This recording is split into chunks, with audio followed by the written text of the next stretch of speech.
kalau kita merujuk pada asas perundang-undangan, ada asas lex superiore derogat legi inferiore, yang mana dapat diartikan bahwa peraturan yang hierarkinya berada di bawah tidak boleh bertentangan dengan peraturan perundang-undangan yang di atasnya. Gitu. Secara hierarki, peraturan menteri itu berada di bawahnya undang-undang.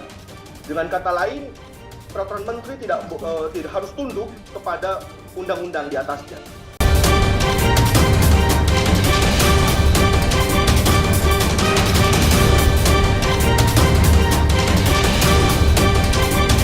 Ini akan menyangkut masalah juga kinerja gitu ya. Tidak hanya di BUMN-nya ya, tetapi juga di Kementerian Keuangannya gitu. Makanya tadi ada gambaran gitu ya, bahwasannya kinerja perpajakan kita kenapa membleh, ya mungkin salah satunya karena tadi birokratnya juga di level pimpinan yang memegang kegiatan atau program itu tidak fokus di sana gitu.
Forum Indonesia untuk Transparansi Anggaran atau FITRA meminta Menteri BUMN mengkaji temuan masyarakat sipil atas rangkap jabatan ASN di Kementerian Keuangan di tubuh BUMN ya, yang berpotensi merugikan masyarakat luas dan negara karena diduga tidak memiliki kompetensi yang dapat mendongkrak kinerja BUMN tersebut.